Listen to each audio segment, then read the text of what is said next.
Muy buenas tardes, una vez más con todos los participantes que nos siguen a través de nuestras diversas plataformas. Somos Grupo Educativo Capacítate Perú. El día de hoy tenemos el curso de Gestión del Talento Humano, Desarrollo de Habilidades Blandas y Liderazgo. Este curso está a cargo del licenciado Alfredo Sterling, autor, quien es administrador de profesión. Tiene una experiencia de administrador de empresas en la Universidad Javeriana Bogotá, exdirector nacional de ventas Coca-Cola, Caracas, Venezuela. Es escritor, autor de los libros Neuromotivación, La magia del liderazgo, entre otros libros. Expositor nacional e internacional, ¿no? Trabajando ya con nosotros, lo conocemos desde hace más de 6 años y tenemos el gusto de en este año contar con él nuevamente. Entonces, iniciamos el curso. Adelante, doctor. Muchas gracias, señorita Lucía, muy amable. Sean ustedes bienvenidos a esta capacitación específica para ustedes de Capacítate Perú con el tema de gestión del talento humano y desarrollo de habilidades blandas y liderazgo. En realidad, es bueno hacernos la pregunta, ¿qué puntos claves podemos sacar cada uno de nosotros, de los participantes en esta capacitación? Es bueno saber. Empezaremos con la palabra talento. Mucha gente cree que el talento es algo para cierta gente privilegiada, para ciertas personas. Y lo primero que piensan es en la parte del intelecto. Recuerden ustedes que tenemos que sintonizarnos, ubicarnos en el cociente intelectual, que es el que se mide en los TECs, el CI. Cuando hablemos de CI, estamos hablando del cociente intelectual en la matemática, en la ciencia, en lo lógico, en lo matemático, en los científicos, que es la mente racional y la parte intelectual. Cuando hablemos de CE, estamos hablando del cociente emocional. La mayoría de la gente por épocas anteriores tiene un concepto más avanzado y más repetitivo sobre el CI, el cociente intelectual. Y recientemente se le está dando muchísima importancia, pero al fin llegó el momento al CE, que es el cociente emocional. De manera que usted no es muy bueno para la matemática, para la química, para la ciencia, para lo lógico, lo matemático, lo científico. Le queda un recurso que es aprender a crear, a trabajar, a sensibilizarse con el cociente emocional. Sus emociones van a ser de mucho uso en esta capacitación y en un futuro en su trabajo. La parte emocional es vital. A medida que usted capte, sensibilice, eduque más la emoción, usted será suficientemente productivo. He aquí una pregunta. ¿Qué es talento? Talento es algo que te gusta hacer, lo disfrutas y lo haces de forma natural. Mucha gente no sabe qué carrera estudiar, no sabe qué futuro perseguir y no hace un proyecto de vida o una planeación estratégica de su propia vida. Antes de hacer una planeación estratégica de su propia vida, yo le hago esta pregunta. ¿Qué es lo que más te gusta? Primero, pregúntate por lo que más te gusta. Voy a comentarles algo especial. Cuando usted prende la luz de un carro y es de noche y va a salir, cuando se prende la luz del carro, noten que esta luz del carro no nos da una proyección de más allá de 8 o 10 metros, la luz. Y entonces puede que usted salga de Lima para Arequipa. La luz no alcanza a alumbrar hasta Arequipa, ¿verdad que no? Unos metros, 8 o 10. Y puede haber muchas curvas. Pero usted con esa luz da vueltas a todas sus curvas, a la parte de subidas y bajadas, y usted con esa pequeña luz de 7, 8 o 10 metros llega a Arequipa. Esa luz te llevó, no te alumbró toda la carretera. Lo mismo te pregunto yo, cuando tú quieras estudiar una profesión, una carrera, un arte, en vez de preguntar o proyectarte, voy a hacer tal carrera, antes de eso, al prender la luz y la que te va a guiar, la luz en este caso es la emoción tuya, de acuerdo a lo que quieras estudiar. ¿Qué es lo que más te gusta? Cuestiónate con esto. Si tú haces lo que te gusta, si piensas en eso, entonces ya estás perdiendo las luces de tu vida. Entonces, el talento es algo que te gusta hacer, lo disfrutas y lo haces de forma natural.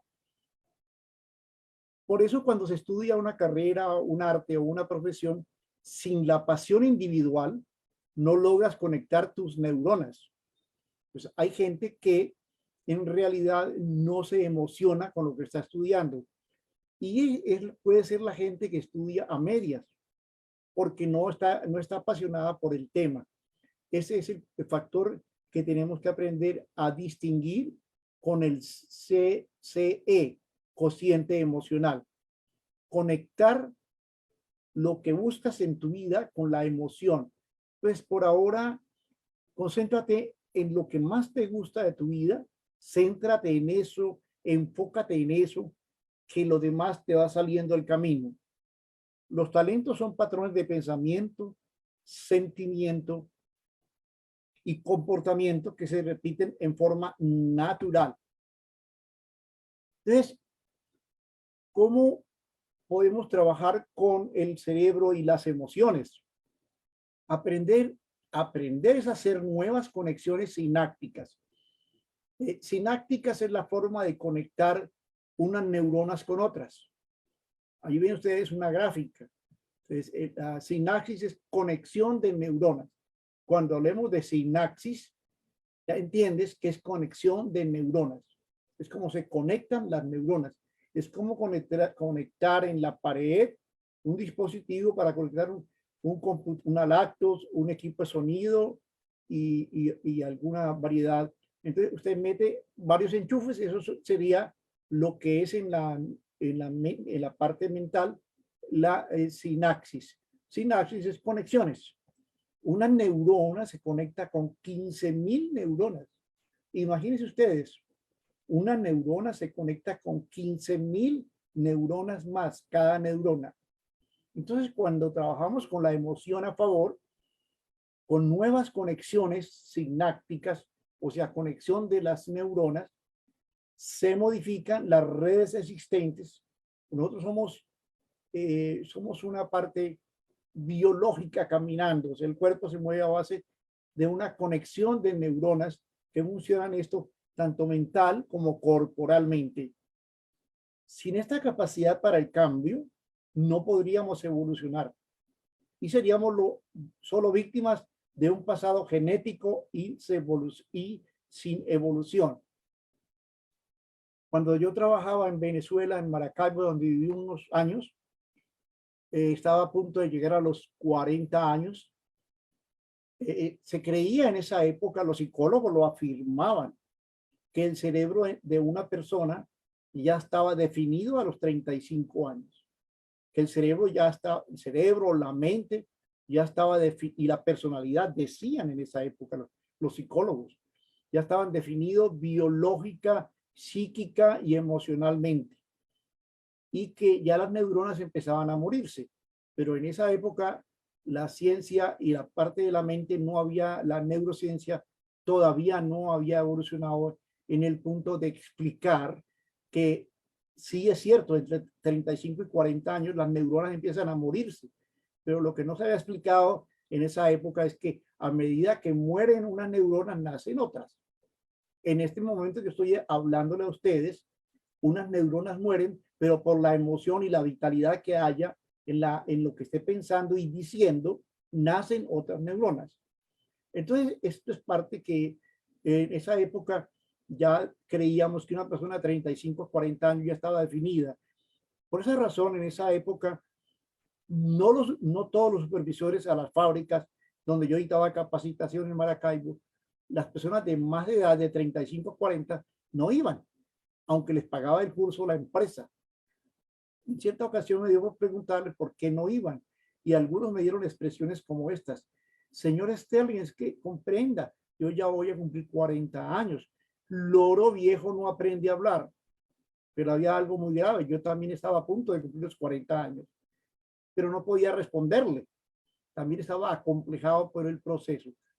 Pero ya después se logró entender que no, ninguna edad define la evolución completa del cerebro o de las emociones.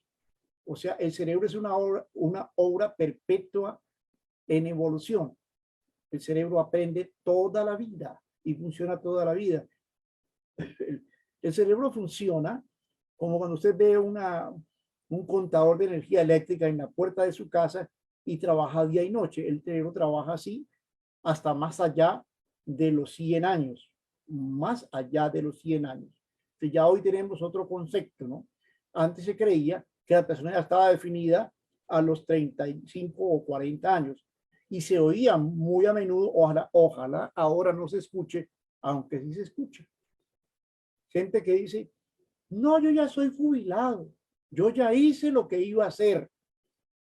Parece que estuviera hablando un cadáver, ¿no? Yo ya hice, uno nunca ha hecho lo que va a hacer. Pueden transcurrir 40, 50, 60, 70, 80, 90 y 100 años y usted sigue aprendiendo. Me impacta una obra de literatura de Vargas Llosa, creo que Cinco Esquinas, donde en uno de sus capítulos finales dice, porque yo quiero llegar vivo a la muerte. Imagínense, llegar vivo a la muerte. O sea, a medida que nos envejecemos, tenemos un cerebro que puede evolucionar igual que el de cualquier muchacho. Ya vamos explicando esto poco a poco porque es parte importante de lo que es en realidad conectarnos emocionalmente para desarrollar un mejor talento, una mejor personalidad, un mejor liderazgo y una capacidad más creativa. De esta manera, o sea, sin esta capacidad para el cambio, no podríamos evolucionar y seríamos solo víctimas de un pasado genético sin evolución. Como desafortunadamente se llegó a creer que la personalidad ya estaba definida. Error de errores. De esa manera, el cerebro se reinstala constantemente. Para bien o para mal, el cerebro vive reinstalándose continuamente. La neurociencia en nuestro cerebro, hay algo que se llama densidad de atención, o sea, la forma en que te concentras para aprender. En esos momentos, no los estoy viendo, pero me los imagino, hay gente tomando nota, hay gente más conectada que otra. Hay gente que escucha parcialmente y entonces no pone toda su energía, no pone toda su emoción, porque uno aprende desde adentro. Escribámoslo si no les incomoda, por favor. Se aprende desde adentro. Se aprende desde adentro. Se aprende desde adentro. Eso se llama densidad de atención. Esto es lo que te da más creatividad. Por esa razón, una persona aprende más que otras determinado punto. ¿Por qué? Porque le apasiona.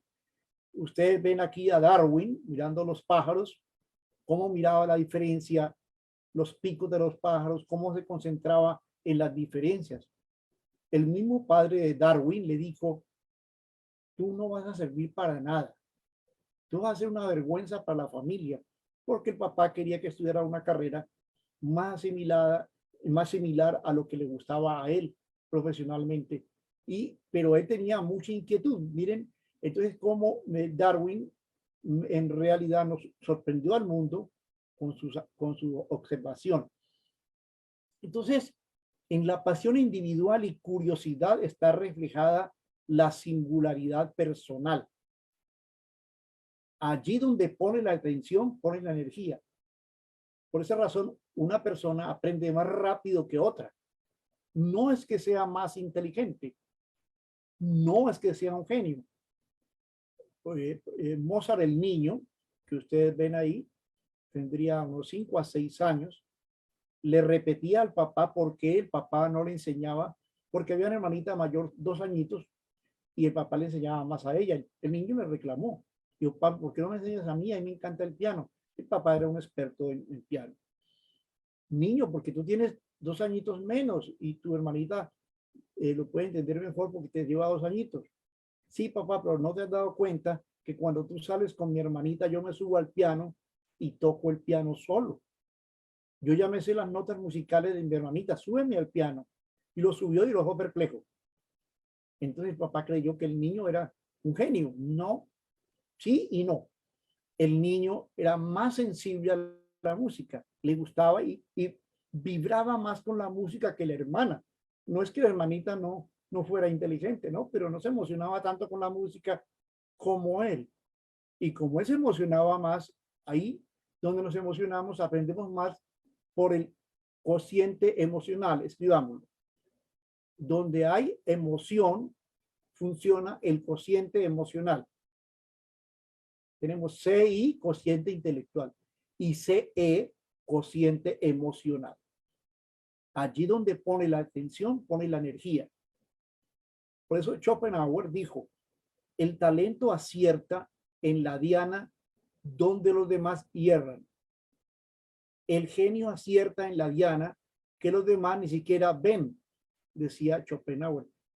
Albert Einstein también decía, no es que yo sea muy inteligente, no. Lo que pasa es que yo miro para donde otros ni siquiera miran, ni siquiera han observado, no miran para esa parte. Yo sí, yo miro donde otros no miran. Eso es la parte de su gran observación. Queremos explicar cómo funcionan nuestras redes neuronales desde pequeños. Por ejemplo, las redes de neuronas se incrementan al nacer, tenemos una parte. Hasta el año 1980 se pensaba que las neuronas llegaban a un límite. Pero hoy día los neurocientíficos han comprobado el desarrollo de estas hasta la edad avanzada de 90 o 100 años. Entre los 6 y los 7 años, y acá está entre los 17 y 18 años, miren las neuronas cómo se van juntando más y van haciendo más cantidad, desde arriba hacia abajo, entre los 17 y 18 años. A medida que una persona es sensible, aprende mucho más. Entonces, ¿qué sucede? Tenemos cerebros viejos con neuronas nuevas. Las personas que se emocionan, que se excitan aprendiendo algo, sus neuronas se conectan con más rapidez y tenemos cerebros viejos con neuronas nuevas y cerebros jóvenes con neuronas viejas. Por eso hay viejos con nuevos conocimientos.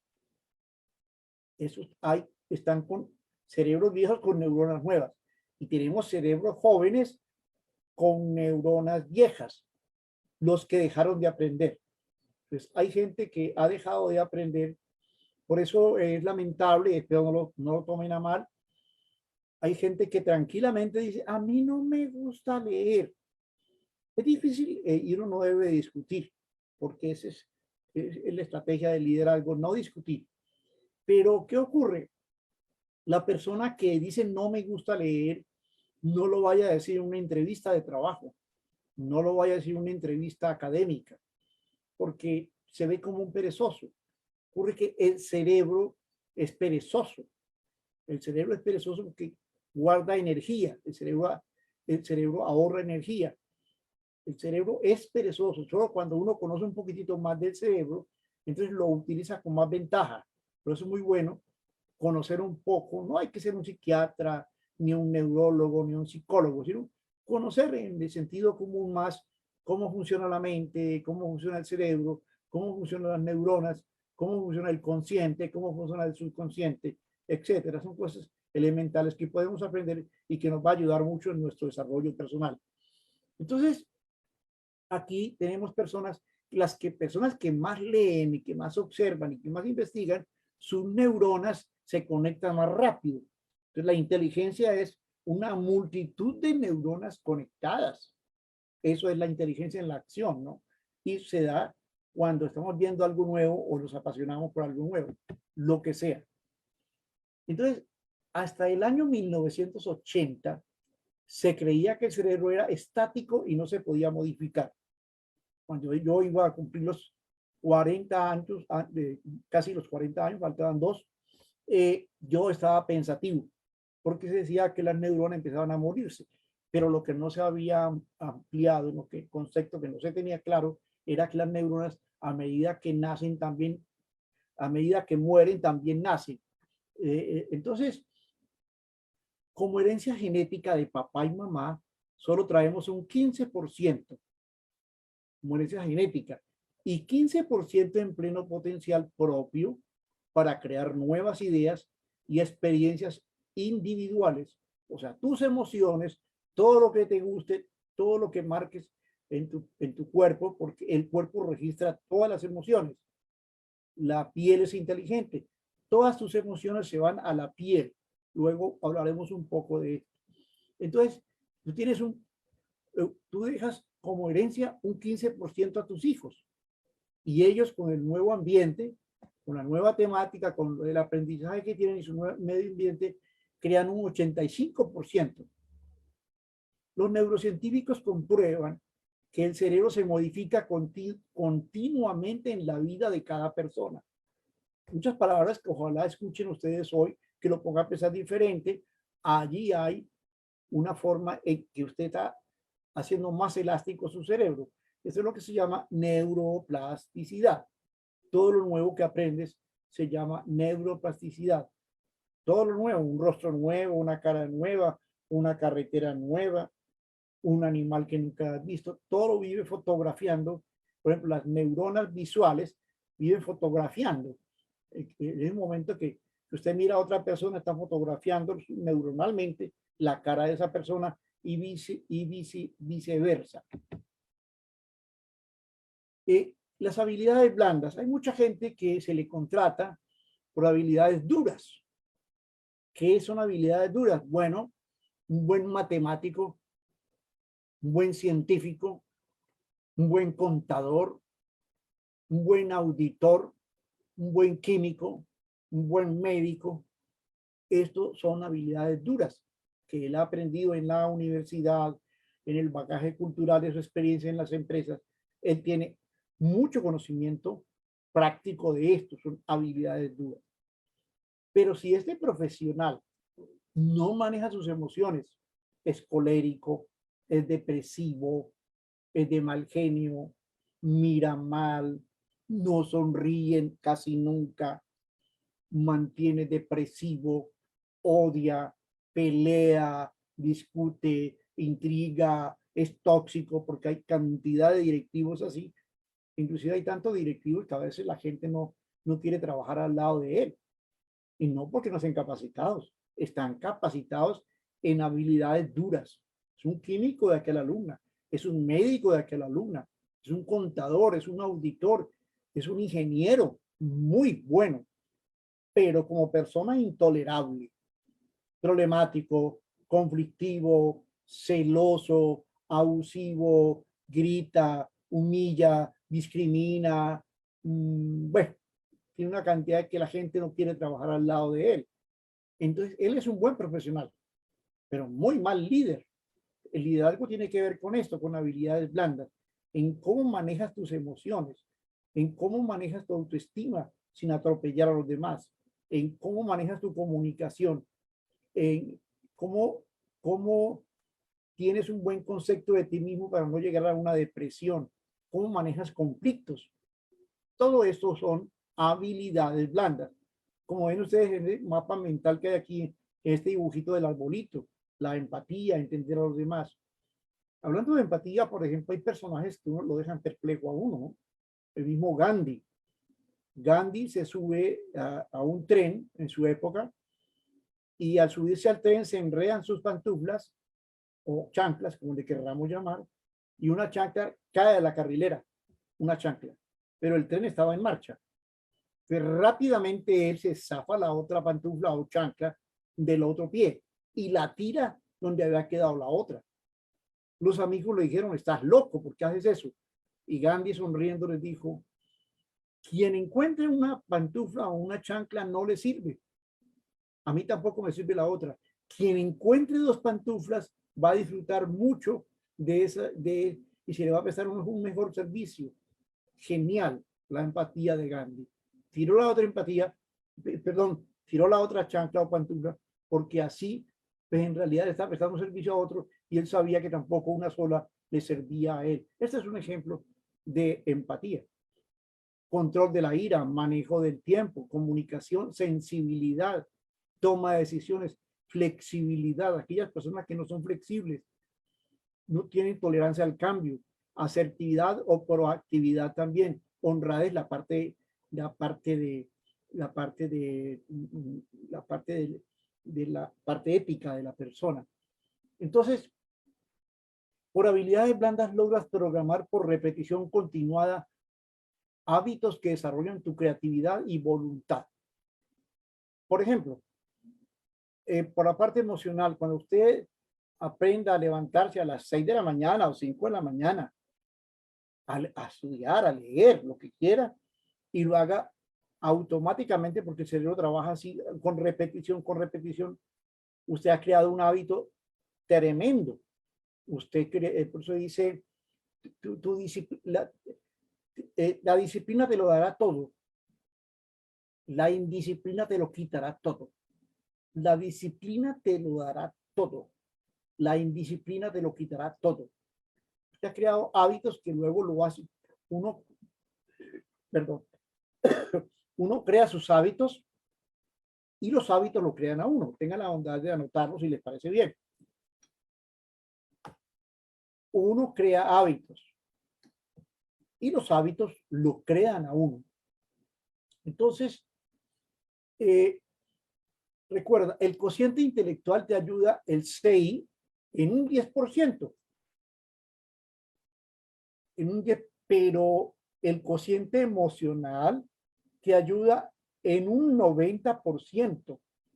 Por eso en las entrevistas de las empresas y la capacitación que hace Capacítate Perú, que insiste mucho en las habilidades blandas, es que entiendan que esta persona quede suficientemente preparada para manejar personal, para que tenga más tiempo allí de éxito y que haya menos rotación. La mayoría de las empresas pierden personal por el medio ambiente, porque a veces capacitan muy poco en habilidades blandas. Entonces, una persona con habilidades blandas es una persona que sabe controlar, manejar sus emociones. Por eso, John Maxwell, un tratadista de liderazgo americano extraordinario, yo lo pude escuchar hace 3 años en Bogotá, ante 7,000 personas, extraordinario, decía, el primer líder que tiene que aprenderse a manejar eres tú mismo, a manejar tus emociones. Es el primer acto de liderazgo. Entonces, ¿qué ocurre? Tenemos el cociente emocional, CE, que nos da un 90% de ventaja. Que son las habilidades, y tenemos el CE, el CI, que no lo vamos de ninguna manera a despreciar, desde luego que no, ni a criticar, sino que nos fijemos en los dos puntales. No es tanto la brillantez del talento innato de los triunfadores, sino la disciplina que te ofrece grandiosos resultados. No es que los ganadores tengan esa suerte, es que consiguieron esa suerte. Aquí tenemos algo que quiero explicarles sobre las competencias de la inteligencia emocional. Las competencias de la inteligencia emocional. Tenemos al lado izquierdo inteligencia racional o intelectual. Hay una variación. Inteligencia es otro autor. Inteligencia racional o intelectual, CI, un 20%. Y la inteligencia emocional, CE, un 80%. Entonces, quiero hacerles una pregunta.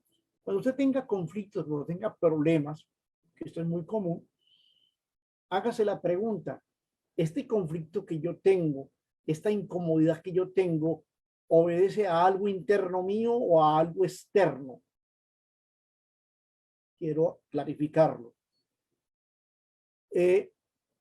Por eso decía Albert Einstein, vives en un mundo hostil. Hay gente que cree que el mundo es algo muy hostil. Entonces, esta persona vive autofastidiada y todo lo ve mal, porque él mismo está creando su medio ambiente.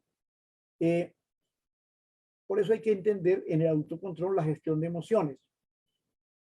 En psicología se le llama locus de control interno o locus de control externo. Entonces, si su problema personal, sus emociones, obedecen a como usted piensa o obedecen al medio ambiente. Entonces, ¿es interno o es externo? Entonces, a medida que usted entienda que usted puede manejar lo interno, a medida que usted maneje sus emociones, tiene mucha seguridad, desarrolla mejor autoestima y se enfrenta a cualquier circunstancia. Pero si lo externo lo perjudica mucho, va a haber en desventaja para manejar cosas. Entonces hay gente que le echa la culpa al medio ambiente, a los demás, al papá, a la mamá, al ex esposo, a la ex esposa, al ex socio, al ex profesor, etc. Si usted es de la gente que le echa la culpa a los demás, usted es una persona que todavía vive emocionalmente sujeta a otras personas. A medida que usted acepte su responsabilidad personal y emocional, usted aprende a tener un control interno, ser dueño de las situaciones. En esta parte también está la empatía, capacidad desarrollada de comprender lo subjetivo. Lo subjetivo es las emociones, ¿no? El amor es subjetivo, el odio es subjetivo, la tristeza es subjetiva, la apatía es subjetiva, la depresión es subjetiva. Claro, de algo que ocurrió, pero usted lleva la emoción al grado de pensar cosas contra usted mismo. ¿Sí? Por eso nadie se ofende tanto como uno mismo. A veces uno se denigra mentalmente. ¿Por qué me hizo esto? Yo soy un estúpido, yo soy un imbécil. Uno se autoinsulta sin darse cuenta, ¿no? A veces esto le llamo yo soliloquios. Cuando usted está peinándose o arreglándose, una dama o un caballero en un espejo y piensa mucho en usted, lo lógico, cuando está frente al espejo. Eso es un soliloquio, lo que usted está pensando de sí mismo. Debe desarrollar también habilidades sociales, liderazgo, influencia para la comunicación y conducción de grupos. Esto lo vamos a ver un poco más adelante. Hay un hombre que nos adelantó un trabajo que ustedes lo ven ahí de lentes, señor Donald Heath. Donald Heath se le llama el padre de la psicología cognoscitiva. Donald Heath nos enseñó que las células nerviosas que se encienden juntas se conectan entre sí por la repetición. Por ejemplo, estas parejas de enamorados que se llaman a las 9 de la mañana, mediodía, a las 3, a las 7, a las 8 de la noche, cómo estás vestida, cómo estás vestido, cómo esto, cómo lo otro, y se llaman 4 y 5 veces en el día. Y si todos los días se llaman, y todos los días se llaman, y en meses se llaman, y un año se lleva, y un año llevan llamándose, ahí han creado una adicción por exageración de repetición, de continuidad de sentimientos. Es una exageración. Esto es, escribamos la palabra porque vamos a trabajar más adelante con ella. Adicción con doble C. Adicción. Entonces la gente, escribámosla, por favor. Entonces, hay gente que cree que cuando uno habla de adicción está hablando de cocaína, de marihuana, de droga, de licor. No. Adicción en psicología tiene una explicación muy sencilla y muy clara que queremos aportarle. Adicción, entre paréntesis, algo que no puedes dejar de hacer. Adicción, y vamos, 2 puntos, algo que no puedes dejar de hacer. Cuando conoces a personas problemáticas, conflictivas, tóxicas, que insultan, que aumentan el tono de voz, que echan indirectas, que parece que no pudieran vivir, sino es como haciendo ese contrapunto con las personas, todo es chocante lo que ellas dicen, todo es hiriente, es como como una rabia en algunas personas y esta persona lo manifiesta fácilmente. Esa persona es adicta a los problemas. adicta a discutir.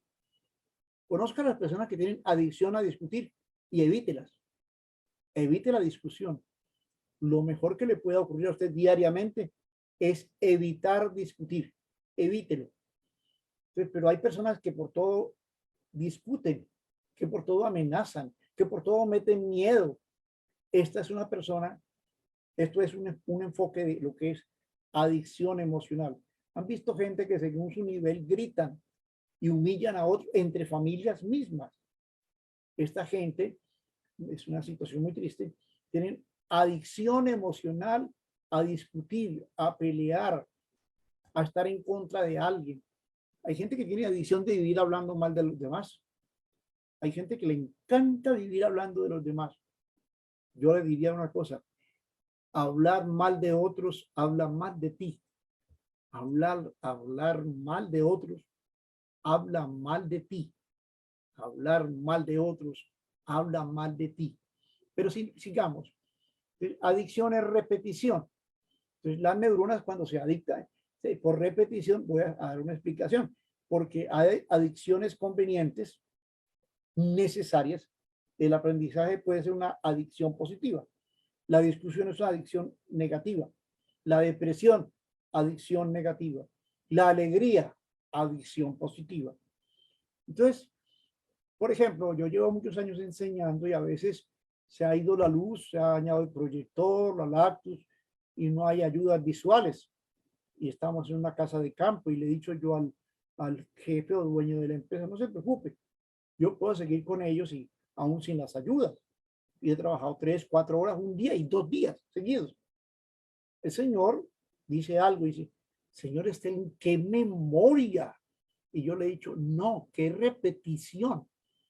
Pues él cree que es la memoria mía privilegiada. No, es falso. Es la memoria común y corriente como la suya. Lo que pasa es que a mí me toca repetir por trabajo. Repito una conferencia aquí, otra allá. Entonces voy fijando en el disco duro, por explicarlo de alguna manera, ciertas cosas que están grabadas por repetición. Entonces ya como las he repetido tantos años, entonces ya parezco un lorito, no hago sino abrir la boca y hablar. Y ahí estoy soltando todo por repetición. Que dejara de enseñar 6 meses, a ver qué me pasa. Que en ese caso la memoria no me funciona porque no hay repetición. Entonces, y hasta ahí llegaría también. Entonces, perdón. Por eso todas las rutinas son redes neuronales instaladas por miles de veces hábitos. El orador, el pintor, el atleta. Ustedes ven unas cadenas ahí en la foto y dice, cuanto más encadenes o tus conexiones sinápticas una y otra vez, las células se enganchan, tanto en lo positivo como en lo negativo. Entonces, a base de tanta es la explicación que da Donald Hebb. A medida de que repite lo positivo está ahí.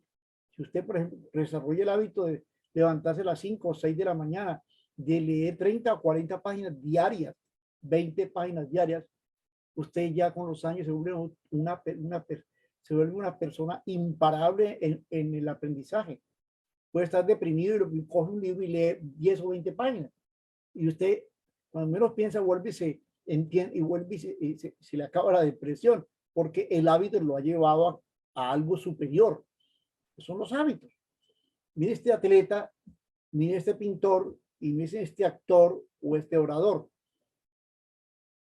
Todo lo ha memorizado y entonces cuando su memoria, por repetición, entonces necesitamos repetir. Por ejemplo, yo le diría, no lean un libro. ¿Cómo así? No lo lea, estúdielo. No lo lea, estudie. No es lo mismo leer un libro que estudiarlo. Cuando usted lo estudia, lo subraya, lo lee una vez, 2 veces, lo observa, está aprendiendo, está con la repetición, está encadenando conceptos. Claro, es una sugerencia. Una persona que lea una hora diaria de lo que quiera, de mecánica, de matemática, de deportes, de lo que quiera, de decoración, de lo que a usted le guste. Una persona que lea una hora diaria en 5 años es un experto a un nivel mundial. En 5 años es un experto a nivel mundial. La gloria neuronal y excelencia personal solo ocurren con la repetición. Miren los atletas, repiten y repiten y repiten, y cuando menos piensan ya han empatronado esto en neuronas por repetición. El amor a veces es repetición. Usted repite y repite la imagen de fulano, fulana, fulana, y se separa un tiempo y a usted se le hace muy horrible por la repetición, pero si pasa un tiempo, 3, 6 meses, y apenas se comunican ya menos, con menos periodicidad, cuando menos piensen, se van calmando, ¿qué pasó? Que las neuronas no repitieron tanto la imagen. Las neuronas no repitieron tanto la imagen. Entonces, ahora pueden encontrarse nuevamente, pero entonces es cuando viene la famosa dependencia emocional, es por repetición. Pero continuemos. Miren este atleta, miren este atleta, va ganando posiblemente una competencia, va trotando y va cansado. Posiblemente su cerebro o su mente le están diciendo descansemos, descansemos, descansemos. Pero él conoce algo del cerebro, que es lo que les invito a ustedes a investigar para que tengan más desarrollo personal, científico y profesional, y en el liderazgo sí que es cierto. Entonces, este atleta conoce que el cerebro es perezoso, el cerebro es perezoso y quiere ahorrar energía. El cerebro parece que le dijera descansemos, pero él sabe cómo manejar el cerebro. Ya él maneja el cerebro y no el cerebro lo maneja a él, sino que usted maneja su cerebro. A ese punto tiene que llegar. Entonces puede que mentalmente diga, no, todavía no vamos a descansar, vamos a trotar 3 vueltas más. Y el cuerpo le obedece, porque es de acuerdo a lo que la mente le dicte. Yo me burlaba de Napoleón Bonaparte cuando leía la biografía, que decía que en campo de batalla él le decía a los soldados, cuídenme porque voy a dormir 2 horas. Cerraba los ojos y despertaba, yo me reía. Hoy día no me río y ya entiendo. ¿Cuántas de ustedes se levantan a la hora que quieren, aún sin reloj, cuando tienen un propósito? La mente archiva y es perfecta en sincronización hasta con la hora. Mírela y da los segundos del reloj que usted, porque la ha adiestrado. Entonces, hay algo que se llama neurorrigidez, pensar como siempre. La gente que escucha medias, yo espero no lo tomen a mal, sino es una explicación que casualmente la tenemos aquí al frente del cerebro y las neuronas.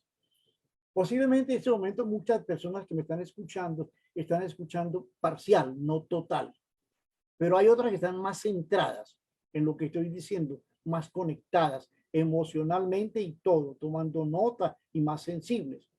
Entonces, algunas que escuchan parcialmente, como cuando le dice a alguien, uno le dice a alguien, escúcheme bien, porque uno ve que la persona está mirando por otro lado. Sí le escucho, pero está mirando por otro lado. Sus neuronas no están conectadas totalmente. Entonces, aquí se escucha con neurorrigidez la persona que escucha a medias. Y ahora vamos a ver qué es la parte del cambio de la neurorrigidez, que llama neuroplasticidad. Cuando las neuronas se conectan todas de acuerdo a la emoción y la emoción que hay en el tema. Entonces, cuando usted aprende más. Por eso decía alguien ahora que vamos a ver quién es, decía, sin la pasión o atención, tus neuronas no hacen el recorrido para crear nuevos circuitos neuronales y crear autopistas neuronales. La gente de neurorrigidez piensa así. Yo pensé un tiempo así de muchacho. ¿Para qué les voy a mentir? Así soy yo y no voy a cambiar. Me daba el lujo de decir eso. Ese es mi carácter. Yo tengo mucha experiencia. Yo estoy muy viejo. A mí me echaron de un colegio en Cali, Colombia, cuando yo enseñaba muy joven, enseñaba literatura, pero era muy agresivo. Me echaron del colegio. Ya no me llamaban, imagínense, pegarle a un alumno.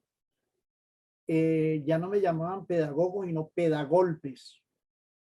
Y yo le atribuía todo ignorantemente al carácter. Es pura ignorancia de uno. Entonces, ¿la vida es lo que me pasa o es lo que yo hago que me pase? Ahora tenemos que llegar a este punto de neuroplasticidad, aprender a cambiar. El cambio soy yo, lo vivo repitiendo. El cambio soy yo. Inclusive, pues estoy preparando un libro que creo que en 3 meses está, me lo entrega la editorial, que se llama El cambio soy yo. Entonces, cambiar tiene un precio y no cambiar también. Cambiar tiene un precio y no cambiar también. Aquí llega la neuroplasticidad. Miren la misma gráfica de las neuronas, pero las neuronas están conectadas en su gran mayoría. Entonces, mientras más sensibilidad hay en la persona, más capta, más entiende, más sensibiliza y más creativa es la persona. Porque es o sea, inteligencia es un conjunto de neuronas conectadas. Eso es inteligencia. Reunión de neuronas al máximo. Congreso de neuronas, llamémosle así. Congreso de neuronas. Allí hay inteligencia al máximo, porque se conectan ellas. Esta persona escucha mejor. Allí hay neuroplasticidad. Pensar de distintas maneras a las de siempre. Anticípate al cambio. Acepta el cambio. Aprende a cambiar. Ama el cambio. A mayor conexión de neuronas, mayor inteligencia. Crea carreteras neuronales o nuevos circuitos para el cambio biológico. Nosotros somos un laboratorio biológico andando. Luego vamos a explicar esa parte. ¿Eres parte de la solución o parte del problema? Debemos tener constante pensamiento de cambio y evolución. Alguien que nos dio lecciones y muy seguidas fue Steve Jobs, quien vivió de 1955 al 2011. Steve Jobs dijo, solo se aprende aquello que se ama. Solo se aprende aquello que se ama. La emoción, ingrediente vital. En los colegios, en las universidades, en las escuelas, en los colegios, se debería de calificar la emoción que pone el alumno a la lección que está aprendiendo. Porque esa es la parte que se ve en la inteligencia emocional, como aprende por el CE, cociente emocional. Se aprende desde adentro. Y esto lo dice Steve Jobs. El corazón tiene sabiduría interna. 40,000 neuronas. O sea que el cerebro no es algo así tan romanticoide, también piensa. Steve Jobs dijo, me hubiera enloquecido con tantos errores y hasta aceptaría que estaba totalmente loco de no lograr resultados. Fue la pasión la que me salvó, no tanto el intelecto. Bueno, hay gente muy inteligente, pero con poca pasión para el desarrollo de talento. Por eso también complementaba Steve Jobs. Cuando el corazón se enciende, la cabeza prende motores. El talento está en el corazón. Entonces no es que haya gente que no tiene talento, lo tienen pero dormido. O sea, el talento está en la zona incómoda, escribamos. El talento se desarrolla en la zona incómoda. El talento no está en la zona cómoda. Por eso, el éxito se paga por adelantado. Escribámoslo si les parece, por favor. El éxito se paga por adelantado. El éxito se paga por adelantado. Ramón y Cajal, neurólogo, que comenzó a demostrar cómo funcionan las neuronas, explicaba lo siguiente. En el momento del salto emocional e incertidumbre, se producen choques eléctricos y químicos en el bosque neuronal. En el momento del cambio, y sinapsis, contactos numerosos, ya hemos hablado de eso. Y se produce mayor irrigación de sangre en el lóbulo frontal, luego hablaríamos de eso, llegando a desarrollar las nuevas células madre que se convierten en neuronas nuevas, El cerebro envejece asincrónicamente, unas áreas sí y otras no. ¿Qué quiere decir esto? Asincrónicamente, que tú en la parte del cerebro, unas que por tu emoción y tu manera de hacer tus costumbres, unas áreas las entrenas y otras nunca las usas. Entonces, por eso el cerebro envejece más en aquellas áreas donde casi no las utilizas. Toda persona podría ser arquitecta de su propio cerebro, dice Ramón y Cajal. Por eso, cuando una persona está comprometida, o sea, emocionalmente, a su cerebro no le queda más que encontrar la salida. Miremos aquí, y quiero explicarlo todo. Queremos explicar este cuadro muy claro. Somos automáticos. Miren cómo una parte de nuestro cerebro quedó adicto por repetición y nos volvimos automáticos sin darnos cuenta. Cada neurona, se ve en la flecha, cada neurona se comunica en el momento emocional con un promedio de 15.000 neuronas nuevas. Adicción es algo que no podemos dejar de hacer, dice en la parte de azul abajo. Adicción es algo que no podemos dejar de hacer, tanto lo positivo como lo negativo. Entonces, mire usted el atleta potencial de la acción de las neuronas. Usted no es su cuerpo, usted es su continuidad biológica, usted es su sistema nervioso, es como lo ha educado. Las células nerviosas que ya no se conectan juntas ya no funcionan. No, somos en realidad emocionalmente, somos muy, nosotros emocionalmente somos adictos y podemos actuar de esta manera. Actuamos por emociones. Mire cómo actuamos. Piensa, siente y decide. Automáticos. Somos como automáticos en ese plano, ¿no? Piensa, siente y decide. Por emociones. El 85% de nuestras decisiones son emocionales en cierto sentido. Actuamos inconscientemente de forma automática. Ahí está el termómetro. Nos volvemos automáticos para discutir, para responder. Por eso cuando usted ve a una persona conflictiva que discute, que señala, que agrede, que ofende, que se disgusta por nada y que por todo quiere discutir, déjela quietecita. Ahí tiene usted un adictivo, una persona adicta. ¿Cuánto llevan eso? Podemos decir que toda la vida. ¿Se da cuenta ella? No se da cuenta que vive en automático. Secretarias que con todas las otras secretarias pelean. Hay directivos que pelean con otros directivos. Siempre yo peleando con alguien. Y es con uno, con el otro y con el otro. Y dice que la gente no me entiende. Claro, este es tóxico, es adicto a la discusión, a la pelea, a los celos, a lo que fuera. Entonces, esta persona no se ha dado cuenta que su mecánica es el automatismo, que el que lo tiene mal, el automatismo, es autómata. Y él no se da cuenta, porque esto es inconsciente. Entonces, ahora aquí quiero, disculpen ustedes, quería solamente explicar esto y ya lo vuelvo a clarificar. Entonces, lo vuelvo a ampliar la imagen, era para poder leer completamente la anterior. Entonces, ahora hablemos de las clases de liderazgo. Las clases de liderazgo. El líder proactivo busca soluciones. Proactivo es el que maneja mejor la emoción. El proactivo es el que actúa para mejorar. Escribámoslo. Proactivo, el que actúa para mejorar procesos. Líder proactivo, actúa para mejorar procesos. Líder reactivo, busca culpables. Busca culpables, el líder reactivo. Es el líder reactivo y es buscando culpables. El reactivo reacciona, no quiere cambios, no acepta cambios. Por eso es muy importante entender esta parte. Él vive dentro de un concepto erróneo, como yo lo tenía también, de creer que tiene un carácter fuerte. Eso es para dárselo. Usted se ha vendido la idea de que usted es muy bravo, que usted tiene un carácter fuerte, que pelea, que se defiende. Eso es lo más cursi que le ha ocurrido a uno. De muchacho me ocurrió muy frecuentemente. Aquí les voy a dar un ejemplo sobre cómo manejamos las emociones, cómo debemos manejar las emociones y cómo proactivo o reactivo. ¿Qué es más importante, la relación o la situación?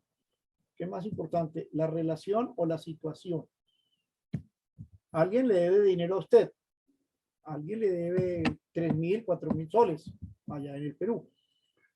Un amigo o un familiar, pero ya lleva tiempo y no le ha pagado. Y usted está indispuesto y aparte de eso necesita el dinero. Hasta que usted lo llama y lo frentea. Y le dice, bueno, ¿me va a pagar o no? En un tono de reclamo, como debe ser. No el tono, sino el reclamo. Entonces el otro dice, bueno, ok, esto es que lo trate como disgustado. Entonces usted le da a entender que le da a entender lo incómodo que se encuentra usted como el loco. y usted decide no volver a hablarle a esta persona durante un largo tiempo, yo le hago la pregunta, ¿qué es más importante ahí? ¿La relación con esa persona que le debe dinero a usted o la situación? ¿Usted qué le da más importancia? ¿A la relación o la situación? No, muchos dicen, no, a mí que me devuelva mi plata. ¿Cuál relación? Un tramposo de esos que él me debe tanto dinero. A mí no me interesa la relación con él, sino que me devuelva mi plata. Pero ahí hay una situación que esta persona no ha asimilado. Si usted no mejora la relación, menos la situación. Solo mejorando la relación podrá cobrar mejor. Y hace dos cosas. Recupera el dinero y recupera a la persona. Es como esa bombilla que hay ahí. Está quebrada. Yo le diga, arréglela. Si ya no, señor Sterling, no puedo arreglarla. Hay que comprar otra porque ya está partida. Así sucede cuando uno ofende a una persona. Yo le digo, una bala hiere el cuerpo. Una palabra hiere el alma. Una bala hiere el cuerpo, pero una palabra hiere el alma. Por eso es muy importante que usted entienda que ser proactivo es lo mejor que le puede ocurrir. En el liderazgo que yo trato de aplicar, que la mayoría de las veces me ha ayudado, de vez en cuando no también, eso depende muchas veces de la capacidad de uno de manejar el momento emocional, porque no puede ser perfecto, pero sí debe tratar de recuperarse lo más posible. Yo agradezco mucho la biografía a las biografías, agradezco mucho alguien que al inglés Winston Churchill que dijo, siempre escribámoslo si les parece, siempre sumando y nunca restando. El liderazgo es sumar gente, sume gente, sume gente, no reste a nadie, no sea tóxico, no sea problemático, no sea conflictivo, no sea adictivo a la parte emocional negativa. Siempre sumando y nunca restando. Esto es de Winston Churchill. Siempre sumando y nunca restando. El liderazgo es sumar gente. La persona debe aprender a comunicarse. Esto obedece a la comunicación, ¿no? Saber comunicarnos. El reactivo dice, es que la culpa es suya. Yo le dije, le advertí, siempre golpea y golpea y golpea psicológicamente. El reactivo discute, amenaza, señala, culpabiliza, intimida. Ahí tenemos un adicto, ¿no? Adicción emocional, algo que no puede dejar de hacer. Y lleva años en eso. Y mientras no caiga en cuenta de eso, es fatal en el trabajo, es fatal en la amistad, es fatal en el amor, es fatal en la sociedad, es fatal como empresario, es fatal como directivo. Lenguaje proactivo, no busca culpables sino soluciones. No resta, suma, muestra el error sin herir al otro. Muestra el error sin herir al otro. Duro con el error, suave con la persona, si desean escribirlo. Duro con el error, suave con la persona. Duro con el error, suave con la persona. Aquí lo importante es saberse comunicar, que es la parte del liderazgo. Hay gente que cree que el liderazgo tiene que ver con la posición. Ya no, afortunadamente. Ese es el liderazgo antiguo, que había que ser supervisor, jefe de área, jefe de planta, etcétera, y que de acuerdo al cargo era el liderazgo. Hoy día no. El liderazgo está en la persona, en la manera de ser. El líder es la persona que se comunica mejor. El líder es la persona que lo respetan más. El líder es la persona menos conflictiva. El líder es la persona a la que se confía más. El líder es la persona que hace que las cosas sucedan. No importa que sea el portero de la empresa. Por eso podemos enseñar el liderazgo al portero de la empresa. Veamos un ejemplo. En una empresa hay un vigilante, el guardia. Tiene arma y todo. Entonces él está ahí con su revólver en el cinto, pero su comunicación es la que falla, porque no lo han entrenado, desde luego. Entonces él, por ejemplo, dice, buenos días, ¿para dónde va? DNI, siéntese ahí. DNI, tengo una cita con el señor Sterling, a ver si podía hablar. ¿Ya se la dieron? No, señora, a ver si la puedo pedir. Un momento. Pero como gritadito, como aplastando a la otra, como como si uno estuviera entrando a un penal, no a una empresa. Entonces, nadie lo ha entrenado en liderazgo. Da órdenes, ejecuta, controla, es inflexible, tiene poco enfoque a las personas, más a las normas y procesos. Esas son las normas, esas son las políticas. Hace un robotcito, un pequeño robot, hace todo automático en ese plano. Pero si alguien le explica, venga acá, Roberto, usted va a ser líder, pero es que no tengo ningún cargo, doctora, yo no he estudiado. No, no, no, no. No necesita estudiar no necesita tener un grado, un título para ser líder. Lo que usted va a cambiar es su comunicación. Y esto le va a cambiar todo. Vamos a ver si es cierto. Dice, a ver, don Roberto, si es que se llama así un ejemplo. Usted aquí va a tener su revólver en el cinto porque usted da mucha seguridad aquí. Eso está muy bien. Pero en vez de hablar tan enfocado como militar, cambie el tono. Y le señala la parte en azul que está en la pirámide. Enfóquese en las personas y en la labor. Logre conexión emocional con la gente. Buenos días, señorita. ¿Para qué piso va? Piso séptimo. Ah, como no, señorita. ¿Cómo es su nombre? Rosa. Siga, señorita Rosa. ¿Ya tiene cita? Sí, con el señor tal. Ah, bueno, siéntese, por favor, que ahora la hago seguir. Bien pueda, por favor, señorita Rosa. Siéntese, por favor. El tonito, que cambie el tonito, el portero. Amable, atento, flexible. No es más. Sonriente, amable, atento. Nada de, ¿para dónde va? DNI, siéntese, espere ahí. Esto, deje ese tono de autoridad de cárcel. Quítele esa maña, quítele esa manía. Lógico, si usted tiene confianza con él, hace más trabajo. Dígale, entonces usted sigue velando por la seguridad de la empresa, para eso tiene un revólver también. Pero lo que va a cambiar es el tonito, sea amable, sea atento, tenga conexión emocional con la gente, sea flexible. Hay gente que no sabe contestar el teléfono, inclusive directivos, ejecutivos. Suena el teléfono, aló, diga, ¿qué busca? ¿Qué quiere? Un ejecutivo hablando así. Uno en un minuto, en segundos, cuando habla por teléfono, capta, nota, entiende el nivel cultural y emocional de la persona que contestó el teléfono, hasta por el tono. O sea, no necesitan sino oírlo. No hay necesidad de verlo. Ya uno se lo imagina. Entonces le dice uno, bueno, vas a cambiar el tono de voz, te vas a enfocar más en las personas, más amable, más atento, sigue con cuidando la seguridad. Entonces, a todo el mundo le puedes aprender, sea amable con la gente, le aprendes, practica el poder de no tener siempre la razón, a uno le aprendes, a otro también. Existe en ellos respeto y credibilidad. Entonces, él se vuelve amable ahí, atento, ese portero ya tiene mayor influencia mayor, las cosas se hacen mejor en esa empresa. Trascendencia. Ese portero puede mejorar mucho.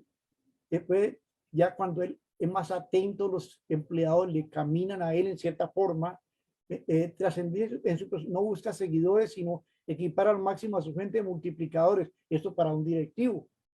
No sea el supervisor, conéctese bien con la gente, conéctese con ellos amablemente, déle importancia a ellos. Y usted, la capacidad de influir suya en el trato de la demás gente es lo que le da liderazgo, la capacidad de influir. Y ahora diré la parte quinta.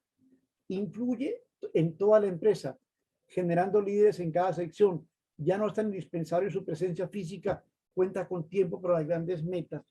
Claro, es una empresa mundial. El señor Carlos Slim no ha venido por aquí a las empresas, a la firma principal aquí a Medellín. No me he dado cuenta que haya venido a las agencias principales y está en todo el mundo, en Lima también. Ni va a poder ir, como ha hecho el señor Carlos Slim, llenarse de líderes, gente que manda en sus empresas, que influye en sus empresas. En cierta ocasión le dijeron a Carlos Slim, usted con el capital que tiene es uno de los hombres más ricos del mundo, usted en realidad es independiente. Sonrió y dijo, no, yo no soy independiente. No, soy un hombre de mucho dinero. ¿Cómo no va a ser independiente? Dijo, no, yo dependo mucho de mis empleados, de mis directivos, de sus supervisores, de la niña que está en un counter que está respondiendo bien el teléfono. Yo dependo mucho de mis empleados, yo dependo mucho de mis socios, yo dependo emocionalmente mucho de mi familia. Yo no soy independiente, soy interdependiente. Nadie triunfa solo. Esto es lo que hay que enseñarle a todo el mundo en las empresas. Entonces cambiemos el concepto del portero, cambiemos el concepto de esas personas que trabajan en las oficinas, no dimos que hablan y no miran, buenos días, en qué le puedo, mire a la gente, observe la comunicación. Esta es la comunicación eficaz que necesitamos. Quiero indicarles brevemente para poder que avancemos, quiero indicarles brevemente las diferencias entre administración y liderazgo. La administración maneja tangibles, presupuesto, inventarios, controles, reglas y normas, materias primas. Es una capacitación muy técnica, ¿no? Pero el liderazgo maneja intangibles, que son las emociones. Busca de talento, excelencia personal, visión de futuro, nuevos paradigmas, nuevos patrones mentales, nuevas creencias, capacidad de cambio, desarrollo personal. Por eso el que triunfa en una empresa tiene que tener esta parte emocional, manejar intangibles, manejar emociones. Esos son habilidades blandas. Manejar emociones. Esto es habilidad blanda. Manejar tangibles puede ser la parte de habilidades duras en cierta forma, pero aquí se necesita más que todo la comunicación para que llegue a las habilidades blandas. El presidente de Jack Welch le preguntaron, ¿para usted qué es ser líder? Y él dijo, antes de que seas líder, el éxito tiene que ver con desarrollarte a ti mismo. Cuando te conviertas en líder, el éxito tiene que ver con desarrollar la efectividad personal de tu gente.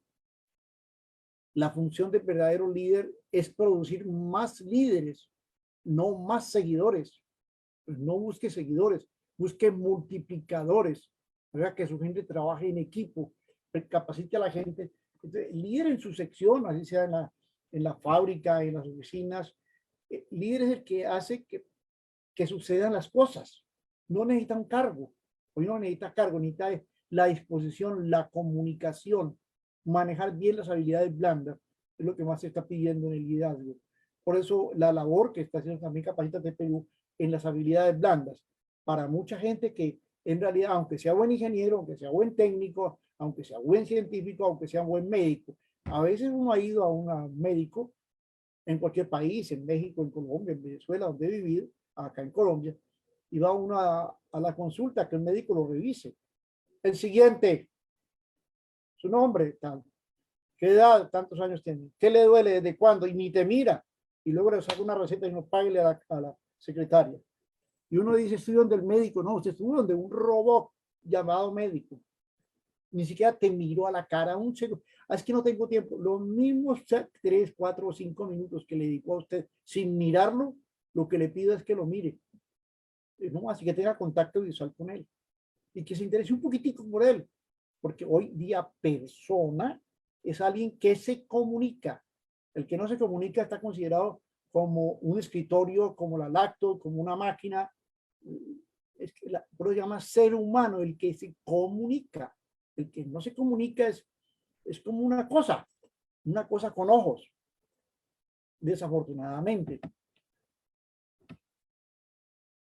Hay alguien que le debo mucho, es un mexicano, alguien que le debo mucho, que es Ricardo Perret. Estuve con él la oportunidad de hacer 3 diplomados en México. Fue el tiempo que estuve allá, yo le saqué mucho provecho.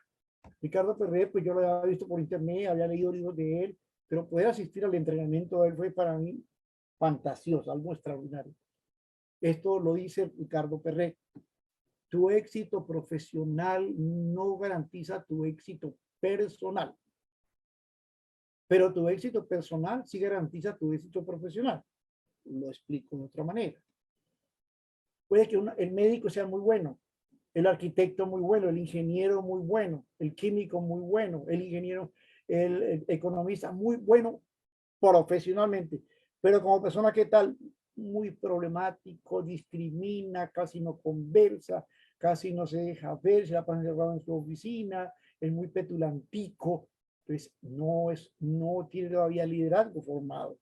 Es un profesional sin liderazgo, un señor de aquí a la luna como técnico, habilidades duras, pero si fallan habilidades blandas, lamentable.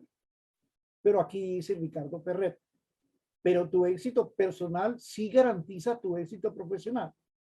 Si alguien entra a la empresa amable, atento, le aprende a todo el mundo, le aprende al uno, le aprende al otro. Siempre cito a Leonel Messi hace años, que estaba botando tiro libre hace algunos años, y entonces le preguntó a un amigo nuevo que llegó al equipo, le digo, lo veo preocupado, señor Messi, en el desayuno, está preocupado por los tiros libres que ha botado. Hombre, sí, eso perjudicaba mucho mi imagen y la prensa ha sido inclemente conmigo. Señor Messi, yo soy nuevo aquí en el equipo, aunque soy un profesional, pero no a la imagen suya. Yo creo saber por qué usted vota el tiro libre. Es un atrevimiento mío, pero me provoca explicárselo. ¿Le agradaría que lo hiciéramos en la cancha? Claro que sí. Vamos a la cancha y me explicas. Estuvieron 2 días. El muchacho le explicó y le explicó. Y luego el muchacho puso un aro donde cabía perfectamente el balón, lo puso en el paral de la portería y le dijo Messi que tiraba del penalti de más allá, de más allá. Y con una precisión increíble, Leonel Messi metía el balón por todo el lado. Eso lo vimos por televisión y quedamos perplejos. Después Leonel Messi dijo, gracias a ese muchacho, yo aprendí a no votar los tiros libres. ¿Cuánto le agradezco? Y citó el nombre de él. Eso es liderazgo.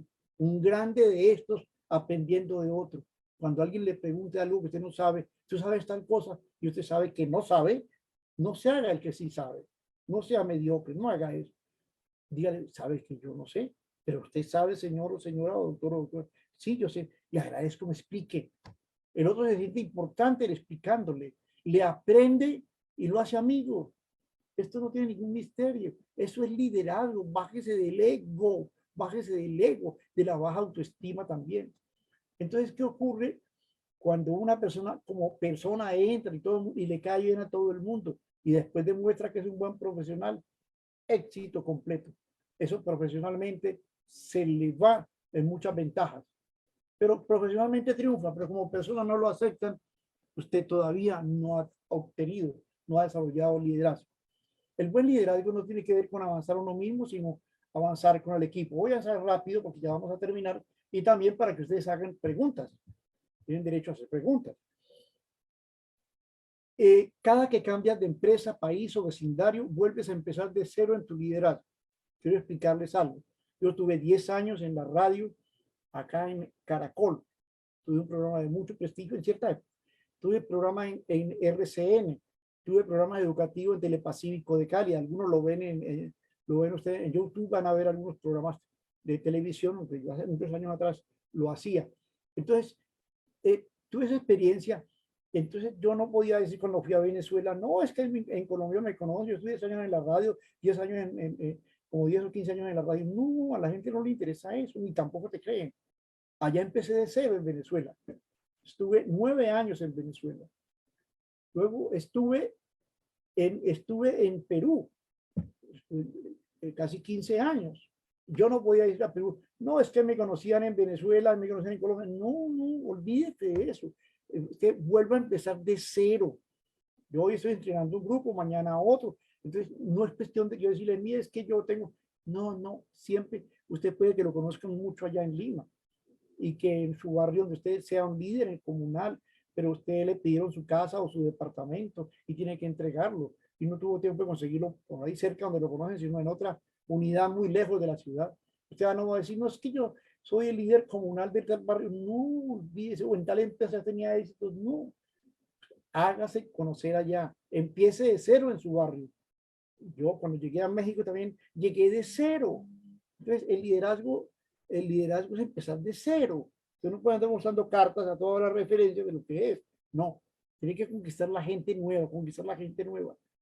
Cada que cambias de empresa, país o vecindario, vuelves a empezar de cero en tu liderazgo. Bueno, creo que vamos ya a preguntas y respuestas. Pueden preguntar precisamente ustedes con todo gusto. Les está hablando Alfredo Sterling desde Colombia.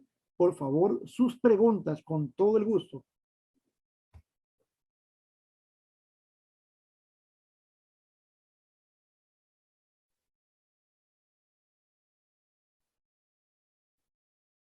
¿Me escuchan? ¿Aló? Sí, doctor, se está escuchando, todo bien. Bueno, cualquier pregunta, estamos dispuestos con todo cariño, con todo gusto para responderles cualquier pregunta que ustedes quieran efectuar.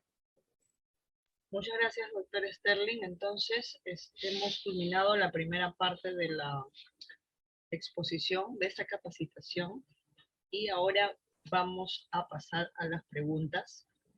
Para ello, vamos a leer las dos consultas que nos han dejado. Entonces, agradecer a todos los que están conectados en las diferentes plataformas. Somos Grupo Educativo Capacítate Perú. La primera consulta, doctor Sterling, es: ahora en recursos humanos evalúan el talento humano. ¿Qué nos recomienda?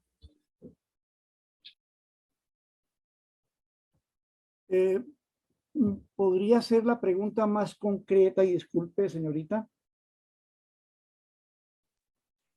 Sí, la consulta es: ahora en la evaluación de personal, ¿no? Los recursos humanos evalúan lo que es el talento humano. Entonces, ¿qué recomendaciones daría usted para una entrevista, digamos, de trabajo? Ya, ya. Bueno, hay empresas que cuando van a darle un empleo a alguien calificado, le hacen varias entrevistas. Por ejemplo, la Johnson y Johnson en Bogotá, donde tuve la oportunidad de trabajar hace muchos años, un tiempo, corto tiempo, hacía entrevistas a las personas y no se valía tanto de los test psicológicos, sino de la entrevista personal. Incluso mandaban a la psicóloga a la casa del nuevo posiblemente directivo en el momento en que no estaba el esposo en la casa, y iba a la psicóloga o psicólogo y le hacía preguntas como estas. ¿Hace tiempo usted vive aquí en esta casa? Sí, ¿cómo no? Hace 4 años. Perdone, ¿esta casa es propia o es alquilada? No, es alquilada. ¿Usted cree que seguirá viviendo mucho tiempo aquí, inclusive en una casa pues, en un barrio difícil, con los 2 hijos que tenía? Usted, sí, claro que sí, porque no vamos a conseguir otra porque es muy difícil pues, los costos del arriendo. Otra pregunta, usted, disculpe, ¿cree que sus 2 hijos, la niña que tiene 12 y el jovencito que tiene 15 años, usted cree que ellos terminarán la secundaria y que ingresarán a la universidad? No, no creo que podamos, si termina el bachillerato, inmediatamente a trabajar. La situación económica no admite que le demos estudios universitarios. Bueno, señora, muchas gracias, muy amable. Cerraba el folder de las preguntas y se iba a la empresa y decía, esta familia no tiene visión de futuro. Y preguntas contrarias, respuestas contrarias. Claro que sí, cuando podamos cambiar de casa lo haremos. Claro que sí, mis hijos terminarán su bachillerato y luego su universidad, cueste lo que cueste. Si me toca vender mobiliario, prestar plata o lo que sea, pero ellos terminan una carrera universitaria como sea. La psicóloga o el psicólogo se llevaba la respuesta, se decía a la empresa, esta familia tiene visión de futuro. Entonces usted también le puede echar, cuando converse con sus posibles empleados, pregúnteles a ver qué leen últimamente, hable de obras, hable de libros, hable de cosas que él lea como interés propio y personal. No solamente el test psicológico y no solamente medir el cociente intelectual. Allí usted va a ver mucho de las habilidades blandas que tienen ellos, porque es lo que más necesitan.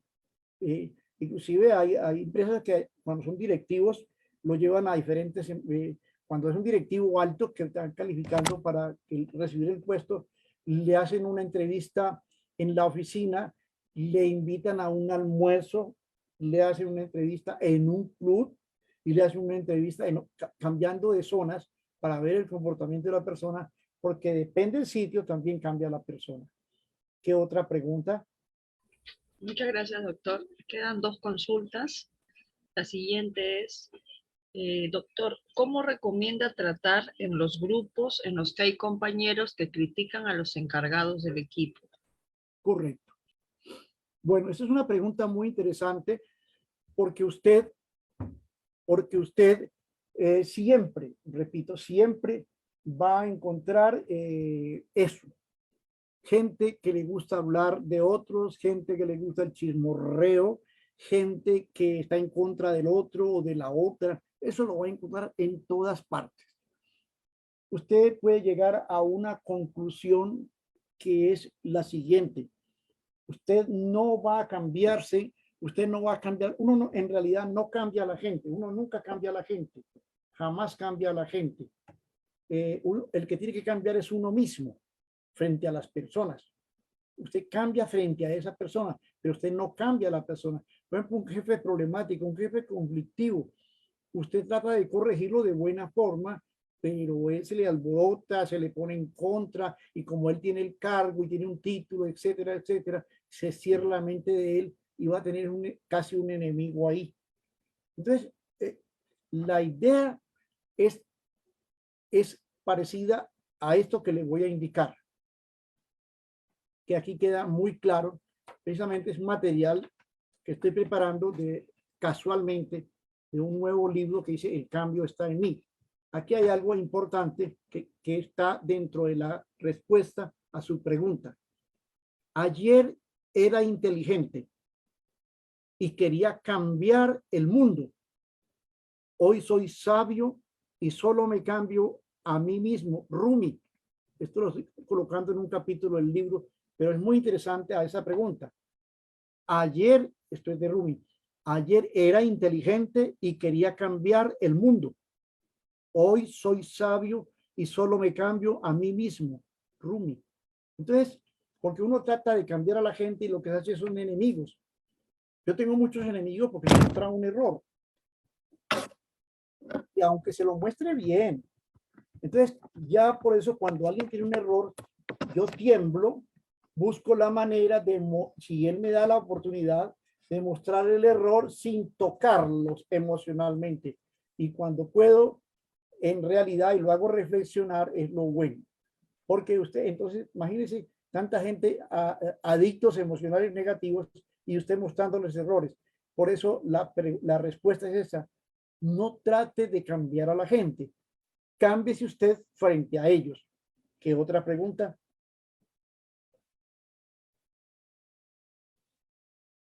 La última consulta que nos dejan, doctor, es ¿qué aptitudes se califican para gerente de operaciones, para gerente general? ¿Qué aptitudes se califican para gerente general?